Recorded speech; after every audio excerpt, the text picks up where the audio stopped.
درود به همگی، به کلاس 101 خوش اومدید. فرشید جدیدان هستم، یه مشاور منابع انسانی کنجکاو در زمینه تغذیه، ورزش و پیشرفت.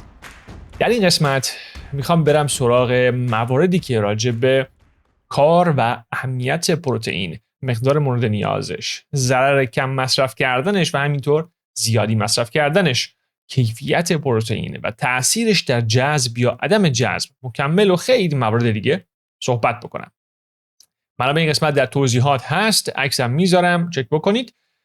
امیدوارم که براتون مفید باشه. اگر بود دنبال کنید، لایک کرده و به اشتراک بذارید که بهترین حمایت است. ممنونم. پروتئین یکی از مهمترین منابع غذایی انسان هست. سر چربی دعوا زیاد هست، سر کربوهیدرات هم همینطور، اما پروتئین رو تقریبا همه قبول دارن که واجبه. سر خوب و بد بودنش دعوا نیست، ولی سر میزانش چرا یک مقدار دعوا هست، چون درک خوبی ازش نداریم. میدونیم پروتئین یک ماده نیست، ما یه اسم بهش دادیم، ولی ترکیبی از انواع و اقسام آمینو اسید هاست که 9 تاشون واجب ترین ها هستند. در اصل این آمینو اسیدها در تمام قسمت های بدن ضروری هستند. از پوست و مو بگیرید، ساخت هر نوع بافتی در بدن، سیستم ایمنی، ساخت هورمون ها، ساخت هموگلوبین خون، حتی همون سلول های قرمز که اکسیژن رو جابجا میکنن، آره اونم از پروتئین ساخته میشه. ساخت عضله رو هم که همه میدونید، ولی از همه جالبتر ساخت و نگهداشت اسکلت یا استخوان های بدن. باید بدونید که حدود 50% حجم و 30% وزن استخوان ها از پروتئین هست، چیزی که مصرف نمیشه و در آخر عموم افراد پوکی استخوان رو با مکمل کلسیم میخوان جبران بکنن که قاعدتاً اثر چندانی نداره و همون مکمل هم میشه بلای جون، چرا که رابطه مستقیمی با گرفتگی عروق داره. قسمت 17 رو بعداً ببینید. با اینکه همه میگن مهم هست، در اینترنت که بگردید 2 دسته افراد داریم. یه عده میگن پروتئین خوبه برای سلامت بدن، طول عمر واجب هست. یه عده میگن تبدیل میشه به قند، سرطان میاره، پیری زودرس میاره و غیره، نخورید. اینه که منم مثل شما موندم که واقعا باید چیکار کرد. اما مثل همیشه میرم سراغ منطق و هر کدوم رو از ریشه بهش نگاه میکنم. عموم دعواها برمیگرده به مسیری به اسم mTOR که خیلی در متابولیسم انسان نقش داره. وقتی میگم مسیر، دارم یه جورایی سادهش میکنم دیگه. یعنی باعث یه سری اتفاقات موازی میشه. وقتی فعال باشه، انسان وارد فاز رشد میشه، چه عضلات، چه هر ارگان دیگه‌ای و چه قاعدتاً سلول‌های سرطانی. ارتباط داده میشه با سرطان، پیری زودرس و خیلی درد و مشکلات دیگه. مدل‌های مختلفی اما فعال میشه. زمانی که عضلات رو تحریک کنید با ورزش یا مصرف پروتئین زیاد، فعال میشه. زمانی که کالری زیاد یا حتی قند زیادی مصرف کنید، انسولین ترشح میشه و بازم همینطور فعال میشه. این مکانیزم هم مثل انسولین یا کورتیزول همه میگن بده، اما در آخر یه فرایند کاملا عادی در بدن هست. نکته اینجاست که وقتی زیادی فعال میشه، یا بهتر بگم مدام فعال هست، کار رو خراب میکنه. این 1. 2.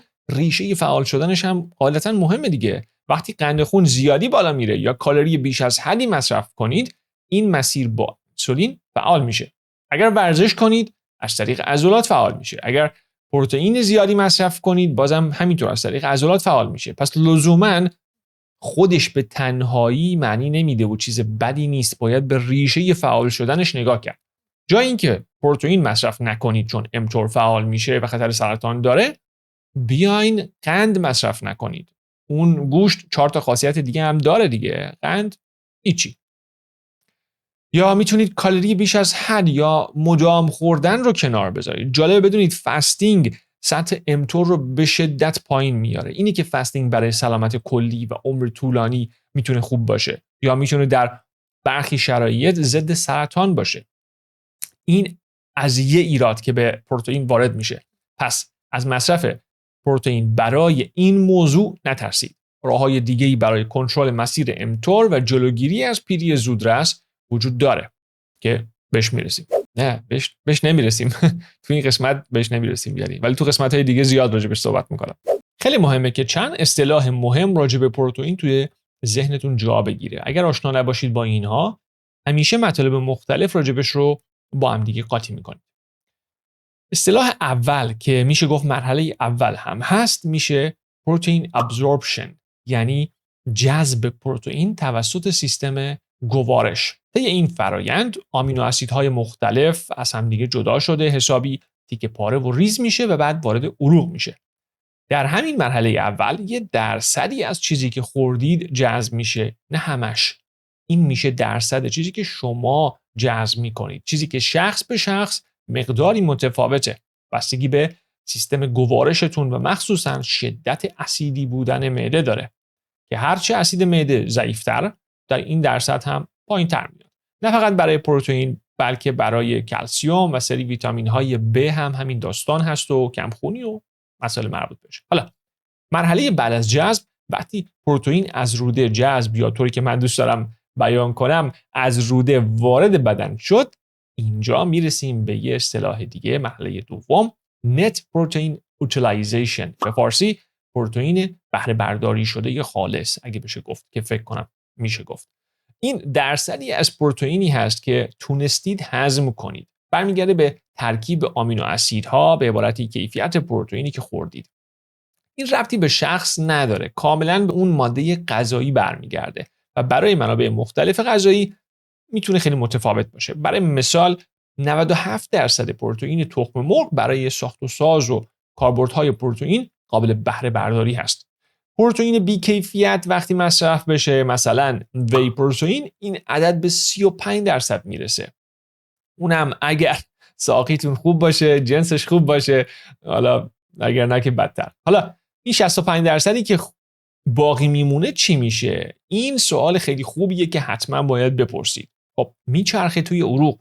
وقتی هم زیاد بشه توی عروق، دو تا دردسر ایجاد میکنه. یا تبدیل به گلوکوز میشه که قند خون رو بالا میبره، دردسرهای قند خون بالا رو خواهید داشت، یا اکسید میشه. فرایند اکسیداتیو استرس بهش میگن که فوق العاده برای بدن مضر هست.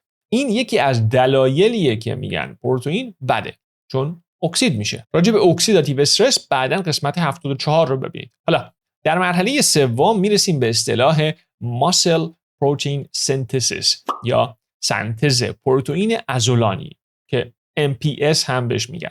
این هم یه درصدی از اون 97% پروتئین مثلا تخم مرغ هست که کاملا صرف عضلات میشه. این فرایند MPS رو کاملتر بهتون میگم که خیلی مهمه. خلاصه این تیکه که یه مقداری میره برای عضلات، مرحله سوم، و از اون باقی مونده میره صرف مو، ناخن، استخون، ترمیم زخم‌ها و خیلی مسائل دیگه میشه. حالا ساخت هورمون‌ها هم نمونه مهمش. یه نکته مهم داره. مرحله اول هضم و جذب بسته به نوع پروتئینی که خوردید تغییر میکنه، هیچ وقت ثابت نیست سرعتش. همینطور مرحله دوم بسته به نوع آمینو اسیدها داره و مرحله سوم که سنتز در عضلات هست به میزان عضلات شما برمیگرده. اما به کل این مرحله آخر مقداری کند هست که اهمیتش رو جلوتر میفهمید. جا داره یه چیزی این وسط اضافه کنم. من زمان زیادی رو برای تحقیق و درست کردن این قسمت‌ها میذارم. با لایک، کامنت و به اشتراک گذاری کمک بزرگی به من میکنید. پیشاپیش ممنونم. برگردیم به موضوع اصلی. این سه مرحله‌ای که بهتون گفتم رو مثل یه خط تولید ببینید که 3 تا ایستگاه داره. قاعدتاً سرعت کار اینها باید با هم جور باشه. اما اینجا بریم سراغ اهمیت فرایند آخری که گفتم، ایستگاه سوم خط تولید. باید بدونید که عضلات به طرق مختلفی تحریک میشن و یا رشد میکنن یا حداقل بشه گفت آب نمیشن. نگهداشت عضله برای بدن خیلی کار سخت و پرزحمتیه. پس باید مدام بهش یادآوری بشه که نیاز داریم بابا نگرشون دار، نیاز داریم نگرشون دار. همین نیاز داریم بابا نگرشون دار علمیش میشه سنتز پروتئین عضلانی. تهش اینه که عضلات رو تحریک میکنه تا بسته به شدتش غالباً باقی بمونن یا رشد کنن. این اتفاق به طرق مختلفی میفته. در سنین پایین و تا نوجوانی با هورمون‌های رشد و انسولین جمع میشه. شما ورزش خاصی هم نکنید، به مرور عضلات هی قوی‌تر و بیشتر میشن. از طرفی ورزش یا فشار به عضلات به طریقی که به مرز شکست یا ناتوانی برسه باعث فعال شدن MPS میشه. و آخرین مورد همون پروتئین یا دقیق‌تر بگم آمینو اسید لوسین هست که باعث فعال شدن همون فرایند mTOR از طریق عضلات و تحریک عضلات میشه. یه چیز بگم جالبه که این قسمتش یه مقدار از باورهای من رو خراب کرد. حالا خراب که نه، ولی تا حدودی عوض کرد. همیشه فکر میکردم که تنها راه نگه داشتن عضلات همون ورزش هست یا زور زدن. راه خوردنی خاصی براش نیست. اما متاسفانه یا خوشبختانه مقداری هست. وقتی هدف نگه داشت عضلات باشه که هدف خیلی خوبی هم هست، باید مرتب فرآیند سنتز پروتئین عضلانی انجام بشه. ثابت شده بارها که عمر با کیفیت اگر میخواین عضلات رو در سطح خوبی نگه دارید. همه دیگه این رو میدونن. در سنین پایین که مهم نیست، هورمون ها زحمتش رو میکشن. در سنین بالاتر اما باید ورزش اضافه بشه و هرچه سن بالاتر و بالاتر میره، هورمون های رشد کمتر، انسولین بیخیرتر و میزان تحرک هم قاعدتاً یه سقفی داره دیگه. حالا سقفش برای هر کس متفاوت هست، ولی بالاخره سقفی هست. اینجاست که اهمیت پروتئینی که میخورید بیشتر و بیشتر میشه. یعنی باید در سنین بالاتر هم با تحرک هم با مصرف پروتئین این فرایند MPS انجام بشه. یکی از مسائل جالبی که تازه بهش رسیدن اینه که در سنین پایین پروتئین خیلی نیاز نیست. کار بدن با هورمون‌ها و تحرک زیاد راه میفته. پس اگر همه شرایط یکسان باشند، مثلا وزن، تحرک و غیره، فردی که سن بیشتری داره به پروتئین بیشتری هم نیاز داره. و نتیجه بعدی جالب این تیکه، وقتی هدف سنتز پروتئین عضلانی باشه، روزی که شما ورزش سخت میکنید نیازتون به پروتئین کمتر هست. کمتر چرا که با همون ورزش سخت عضلات رو تحریک کردید. نیاز به تحریک با مصرف پروتئین دیگه نیست. اما روز استراحت یا ورزش سبکتر بهتره که حجم بیشتری پروتئین در یک وعده مصرف بکنید. یعنی حجم پروتئین رو در یک وعده خیلی بالاتر از همیشه ببرید که باعث فعال شدن mTOR و سنتز پروتئین عضلانی بشه. یه نکته خیلی مهم، اینجا همش راجع به پروتئین صحبت کردم. یه وقت با کالری اشتباه نگیرید. کالری بیشتر قطعاً یه داستان دیگه است. کاری باهاش اصلا نداریم. حالا برسیم به اصل داستان. خاصیت این که گفتم این 3 مرحله رو یه خط تولید ببینید اینجاست. حتما یه چیزی به گوشتون خورده که میگن بیشتر از 20 تا 30 گرم پروتئین در هر وعده، یا منظور دقیق‌ترشون 1 ساعت، قابل جذب نیست. این لغت جذب خیلی درست نیست. منظورشون مرحله 3 سنتز پروتئین عضلانی. بر همین اساس هست که میگن باید پروتئین مورد نیاز روزانه رو پخش کرد در چندین وعده، گاهی حتی 6 وعده. دروغ هم نمیگن. این مرحله کار کند هست. پس سرعت خط تولید رو مرحله 3 باید مشخص بکنه. وقتی پروتئین با سرعت زیادی وارد عروق بشه، فرصت سنتز توسط عضلات وجود نداره. اگر همون خط تولید رو فرض کنیم، نفر 3 نمیرسه کار رو جمع کنه. اون جنس یا هر چیزی که روی خط هست جمع میشه رو دستش و کار خط به هم میریزه. اینجا یه کار عموم این تحقیقات مشکل داره که با پروتئین وی یا مشابهش تست میکنن. پودر پروتئین وی خیلی سریع هضم شده مرحله اول و وارد خون میشه چون هضم خاصی نداره. در آخر چی میشه؟ خب 2 مرحله اول خیلی سریع پیش میره، اما مرحله 3 همچنان به کندی. سرعت مرحله 3 هم به حجم عضلات هر شخص برمیگرده. در کل بسته به حجم عضله‌ای که داشته باشید، حد اکثر بین 20 تا نهایت خیلی گولاخ باشید 40 گرم در 1 ساعت سنتز صورت بگیره. پس اگر در یک وعده 100 گرم پودر بخورید، فقط 30 تاش جذب عضلات میشه و بقیه‌اش توی خون همینطوری میچرخه و دردسر ایجاد میکنه. بر این اساس گفتن که فردی که مثلا میخواد 150 گرم در روز مصرف پروتئین داشته باشه، بهتره بیاد 5 وعده 30 گرمی بخوره. از طرفی عموم این تحقیقات روی افراد بدنساز یا ورزشکاران حرفه‌ای بوده که کالری دریافتی فوق‌العاده زیادی دارن، 6 یا 7000 کالری در روز که نمیشه در 3 وعده مصرف کرد. حالا هرچند میشه ولی به هر حال سخته. پس تهش گفتن که 6 وعده خوبه. اینه که من و شما همش از کمبود پروتئین و مدام نخوردن میترسیم. انگار بعد از 1-2 ساعت پروتئین نخوردن عضلات ما دق میکنن از گرسنگی. ولی ما نهایت خون پرش 2-3 هزار تا بخوایم. قاعدتا عموم مردم روزانه که پودر پروتئین نمیخورن. مردم نرمال مثل من و شما غذا میخورن، کالری کمتری. و خب سوال خوب اینجا اینه که در این حالت میشه در هر وعده بیشتر از 20 گرم مصرف کرد با غذا؟ بله میشه. مثلا 30 گرم پروتئین میشه معادل 5 تا تخم مرغ بزرگ. هضم این حجم از پروتئین به صورت غذا خیلی زمان میبره. عموما 2 تا 4 ساعت فقط مرحله اول طول میکشه. اینه که اگر غذای خوب اینطوری خوردید به این زودی ها گرسنه نمیشید و به آرومی جذب عروق میشه. یه تحقیق از سال 2018 هم پیدا کردم که میگه 3 گرم از پروتئین تخم مرغ در هر ساعت جذب عروق میشه. بر همین اساس اگر که غذای کامل مصرف بکنید میشه چند مورد دیگه هم کنار تخم مرغ آورد و حتی 100 گرم انواع و اقسام پروتئین رو در یک وعده مخلوط کرد و مصرف کرد. هم دیرتر گرسنه میشید، هم غذای عضلات همچنان آروم و مداوم تأمین میشه. در این حالت دیگه اون خط تولید به هم نمیریزه، چرا که سرعت کار مناسب همه مراحل هست. البته این 100 گرم مثاله، همه لزوما بهش نیاز ندارن. خیلی برمیگرده به اینکه شما چقدر حجم عضله دارید. به اندازه سایز خودتون، به اندازه وزن خودتون که جلوتر میگم باید پروتئین مصرف بکنید. بیشترش باز همون داستانهای اکسید شدن و تبدیل شدن به قند رو خواهد داشت. از طرفی مدام خوردن برای حفظ عضلات چیز منطقی نیست. در گذشته که همیشه غذا آماده نبوده دم به دقیقه 30 گرم پروتئین رو بندازیم بالا. اگر بدن اینطوری کار میکرد که همه گذشتگان ما باید نابود میشدن. نه، غالبا اینطوری نیست.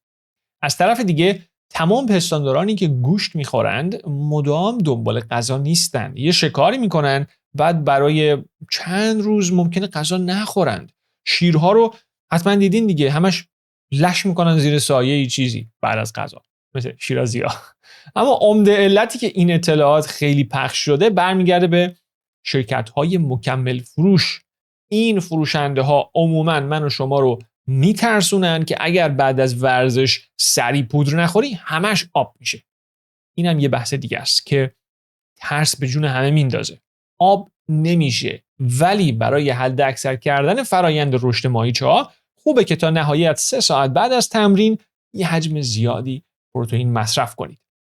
اون وعده اصلی پروتئین رو میتونید بعد از ورزش بیارید، ولی بلافاصله هم نیازی نیست. قبلا در قسمت‌های مختلف مربوط به فستینگ گفتم که وعده اول، اونم بعد از ورزش، رو تا جای ممکن پر کنید از پروتئین. یه مقدار فیبر هم مصرف کنید، بد نیست، به هضمتون کمک میکنه، ولی اولویتتون پروتئین باشه. سوختن یا نسوختن عضلات شما هم برمیگرده به کل پروتئین مورد نیاز در 24 ساعت و بعضی‌ها هم میگن 72 ساعت.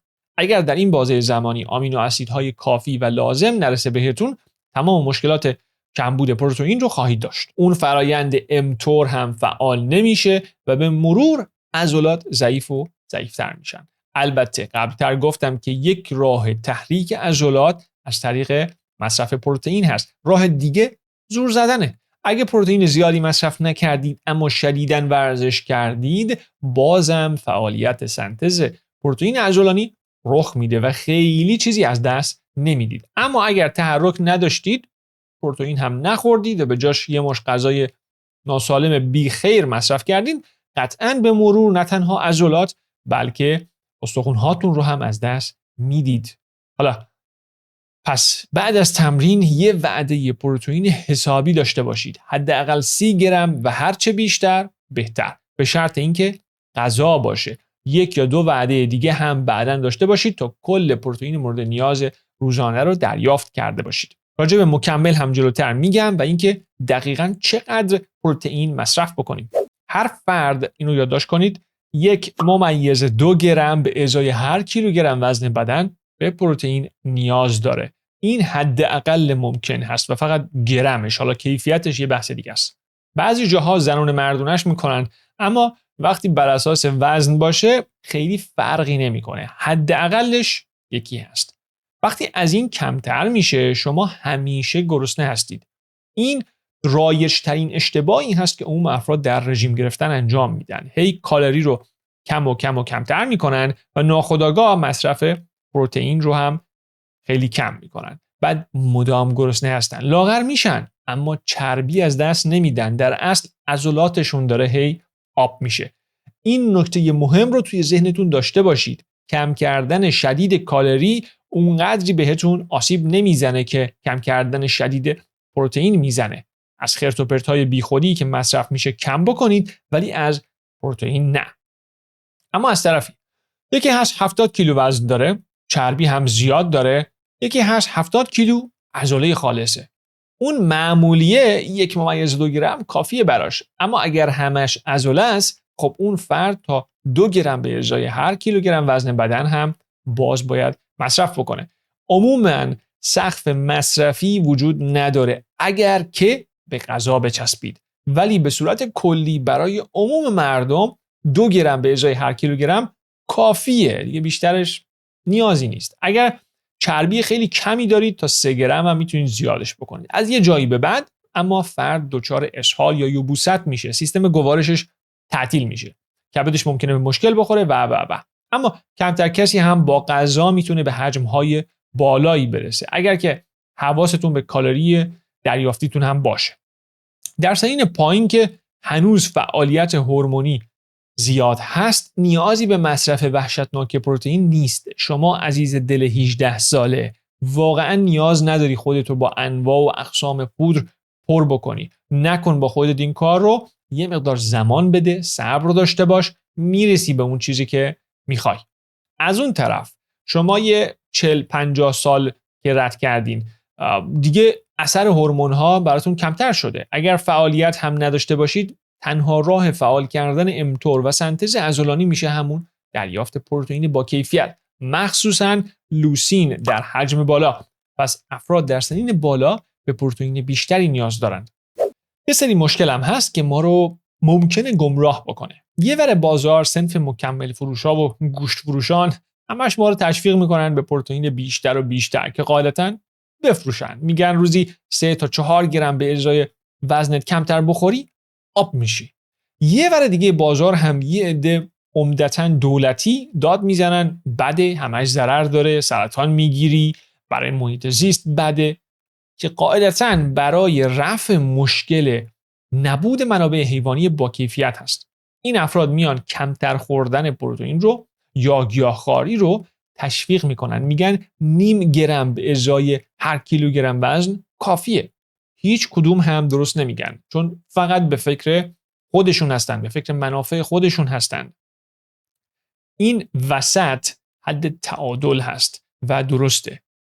بیاید روی کیفیت پروتئین خیلی تمرکز بکنید و بعد از اون تعادل رو برای خودتون پیدا بکنید. اولویت رو بذارید با اون اعدادی که گفتم، شروع بکنید با حداقل ها. اگر احساس سیری نکردید، کم کم زیادش بکنید. بعد بازم بیشتر و بیشتر تا جایی که گوارشتون تعطیل بشه. اونجا یعنی دیگه زیاده روی کردید. برگردید عقب، کمش بکنید. قاعدتاً حد تعادل شما رو برای ساعتها سیر نگه می‌داره و نیازی به ریزخواری یا مدام خوردن نخواهید داشت. این بهترین نکته اصطلاح مصرف درست پروتئین هست. حالا برای اینکه بهتر دستتون بیاد، خودم رو مثال میزنم. شما هم همین کارو برای خودتون میتونید خیلی راحت انجام بدید و یه حساب کتاب کوچیک بکنید. من حدود 75 کیلو هستم.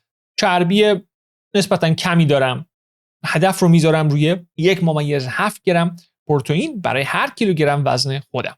میشه تقریباً 130 گرم روزانه. تیپیکال وعده های من میشه تقریباً 5 تا تخم مرغ و مقداری پنیر حدود 30-40 گرم تا اینجا میشه. یه سالاد با مقداری نخود فرنگی، گاهی نخود یا تن ماهی، بازم مقداری پنیر، یه 20 تا 30 گرم هم اینجا میشه. تا اینجا بگیم 60 گرم. گاهی گوشت قرمز، گاهی مرغ، گاهی ماهی و اینم یه 200 گرم مصرف دارم که بالا بالخرجی بکنم 300 گرم گوشت بخوام بخورم، میشه بین 50 تا 70 گرم پروتئین. این اصلی هاش. 4 تا مغز، نون یا برنج هم ممکنه باشه که اصلا حسابشون نمی کنم. راحت نیاز پروتئین روزانه تکمیل میشه. نه مکملی، نه پودر خاصی، نه پروتئین باری، هیچی نیاز نیست. و این غذاها رو هم معمولاً در 2 وعده با یه فستینگ حدود 15-16 ساعته ترکیب میکنم. پس در عمل میام در زمانی کوتاه امتور یا رشد ماهیچه‌ها رو فعال میکنم، بعد برای چندین ساعت مجدداً فعال نمیشه، خاموش میمونه. یه تعادل ساده. گاهی این پروتئین رو بیشتر میکنم، گاهی یه مقدار کمتر. هر از گاهی سیستم گوارش به استراحت نیاز داره.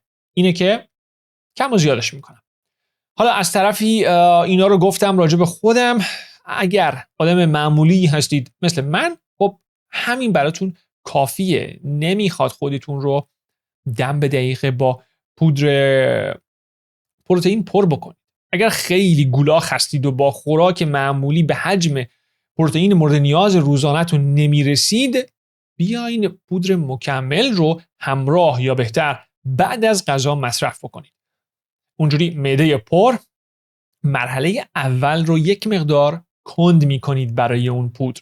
مقداری ضررهای پودر مکمل رو کمتر کردید.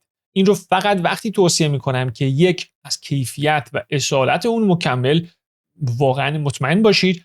2، به صورت دوره‌ای میخواین مصرف بکنید که به یه هدفی برسید، به یه جایی برسید، بعد دوباره استراحت بدید به بدن و مخصوصا کبد.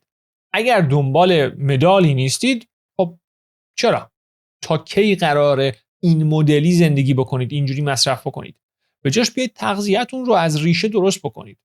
میدونم پودر مکمل خب خیلی راحته، میرسید به اون نیاز روزانه‌تون، ولی بلند مدت هزینه‌های سنگین‌تری داره. خلاصه کنم، میدونیم که بزرگترین مشکل پروتئین تبدیلش به گلوکوز و یا اکسید شدنش هست و زمانی رخ میده که بیش از حد در خون یا روی همون خط تولید جمع بشه. زمانی که سریع جذب بشه و اما فرصت مصرف نباشه. و مشکل بعدی زمانی هست که از منبع بی‌کیفیتی استفاده بشه. مثال میزنم. برای اینکه آمینو اسید مهمی مثل لوسین رو به دست بیارید، باید 2 یا 3 برابر کالری بیشتری مثلا سویا یا کینوا بخورید نسبت به گوشت تا همون کار رو بکنه. این یکی از بزرگترین مشکلات گیاهخواری هست. برای تأمین پروتئین مورد نیاز در آخر من و شما باید خیلی خیلی بیشتر بخوریم و این کالری بیشتر یعنی اضافه وزن، امتور بیشتر، انسولین بیشتر و کلی مشکلات دیگه که میشه لیست کرد و میدونید. و این تازه در صورتی هست که شما آگاه باشید به معضل پروتئین و حساب کتاب کنید که میزان لازم رو با توجه به هر آمینو اسید دریافت کنید که کار سختی هست و عموم مردم در عمل انجام نمیدن. جالبه بدونید زمان جنگ جهانی دوم در آمریکا منابع غذایی حیوانی به شدت کم و گرون میشه، چرا که همه رو میفرستن خط مقدم. دیدن افراد مجروحی که گوشت مصرف میکردن با سرعت خیلی بیشتری خوب میشدن. پس هرچی گوشت و کره و منابع خوب بود فرستادن اروپا. از اون طرف برای اینکه مردم در داخل کشور یا با نبود غذا کنار بیان، چیزی رو تبلیغ کردن به اسم ویکتوری گاردن یا باغچه پیروزی. هدف این بود که مردم منابع غذایی گیاهی برای مصرف خودشون توی حیاتشون پرورش بدن، چون اون زمان منابع حیوانی در بازار کم بود و خیلی گرون. الان هم هنوز همونه. اگر تبلیغ گیاهخواری میشه هنوز همون علت هست. منابع حیوانی برای 8 میلیارد انسان نیست. نه که بد باشه، فقط به اندازه کافی نیست. قیمتش پایین نمیاد. اینه که باید یه گزینه دیگه‌ای برای مردم بذارن تا تقاضا کمتر بشه. حالا این به این معنی نیست که پروتئین گیاهی استفاده نکنید. نه، فقط حیوانی رو قطع نکنید. میکس کنید که ایدئال ترین حالت ممکن هست. اگر هم به هر علتی دوست دارید گیاهخوار باشید، خب آگاهانه و با حساب کتاب این کار رو بکنید. کامنت هم بذارید اگر تعدادتون زیاد باشه، یه قسمت هم برای این موضوع درست میکنم. از قسمت‌های مرتبط و مهم باید قسمت 54 رو ببینید که راجع به انواع آمینو اسیدها هست و درصد جذب‌های متفاوتی که در اثر این ترکیب آمینو اسیدها ایجاد میشه. استاندارد جالبیه، به درتون میخوره. لینکش رو توی توضیحات میذارم، اونم چک بکنید. حالا تهش چی خاطرتون بمونه از این قسمت؟ در منابع غذایی اولویت رو روی پروتئین بذارید. این چیزیه که واجب واقعا و بدن برای هر کاری بهش نیاز داره. بعد چربی‌های مفید و فیبر. از مصرف پروتئین زیاد به صورت غذای کامل جوری که در طبیعت هست نترسید. در آخر هدف اینه که میزان کافی پروتئین متنوع رو در کمترین کالری ممکن دریافت کنید. این مدل برای عموم مردم جواب میده، ولی خب سبک‌های متفاوت مختلفی هست، حالا کیتوژنیک یا خاری و خیلی غیره و غیره. حتی برخی کربوهیدرات زیادی مصرف میکنن و چربی خیلی کمی که بازم پروتئین رو توی اولویت میذارن. در هر صورت 6 ماه هر کدوم رو امتحان کنید، تست بدید، دقت کنید به حال و مودتون، هورمون‌هاتون و خودتون بشید قاضی. همین. خوشحالم که تا اینجا با من همراه بودید. اگر مطلبی یاد گرفتید لایک و سابسکرایب کنید. اون زنگوله رو هم بزنید که هیچ قسمتی رو از دست ندید. اگر مفید بود با عزیزانتون هم به اشتراک بذارید. اگر دیگه خیلی حال کردید میتونید با حمایت مالی از داخل و خارج از کشور به تولید این محتوای رایگان کمک کنید. پیشاپیش ممنونم. در آخر مثل همیشه امیدوارم با تنی سالم و دلی شاد از دکتر و راهروهای بیمارستان دور بمونید. موفق باشید. تا بعد.